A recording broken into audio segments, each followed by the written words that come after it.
The story of Salifu Dagarti, the man who took bullets for Dr. Kwame Nkrumah.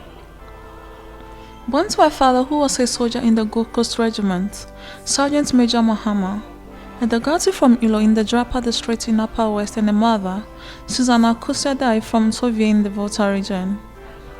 Salifu Mahama was born in 1913 at Kumasi and not 1931 as most people say.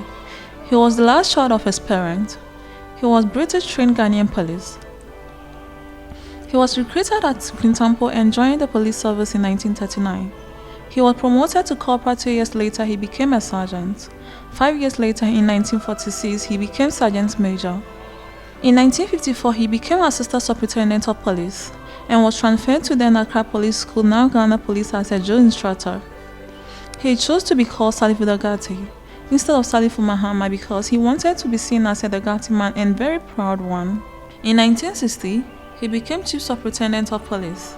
On 12 November 1962, he was assigned to the presidency and became a presidential aide to Dr. Kwame Nkrumah. In 1964, Komla Bedema, who Dr. Kwame Nkrumah made a finance minister and had traveled to America phone called J.W.K. Halley, who was the IGP at that time. They positioned a trained soldier with the name said Nicholas Ameteri in front of Dr. Kwame Nkrumah's office at the Flagstaff house and was fed with lots of bullets but chose only 5. One for Dr. Kwame Nkrumah, one for his driver, one for his personal aide, one for his bodyguard, and the last in case of emergency. Ameteri was a good shot and never missed his target. On that day around 1:15 p.m., when Dr. Kwame Nkrumah was leaving for the Christian Bell Castle for lunch, he started hearing gunshots and 2 bullets hit the chest of Dr. Kwame Nkrumah. His bodyguard, who was presented to him by his party, and his driver took to their heels, leaving him behind.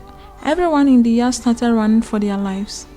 Salifu Dagarti, who was his presidential aide, pushed Nkrumah away and opened himself for the bullet which was fired by Ameteri towards him. Suddenly he fell. After Ameteri realizing that he had missed his target, he began running after Dr. Kwame Nkrumah. Nkrumah was also shouting for help, but he had none. Ameteri had only 1 bullet left, and surprisingly, the bullet ejected while he was running. He ran with an empty gun and wanted to hit Nkrumah in the head with it. Once again, the gun came out of his hand, and Dr. Kwame Nkrumah wrestled him to the ground, kicked, hit him, and passed out. Help came when other officers saw that the president had defeated Ameteri.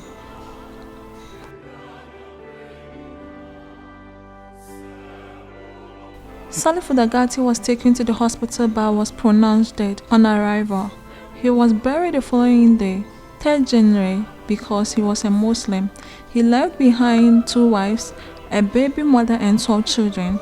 His wife was pregnant when he passed and went into forced labor when they were preparing for his 40 days observation.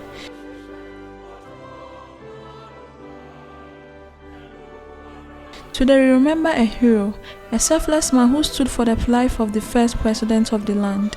Rest well Superintendent Salifu Mahama. Rest well Salifu Dagarti.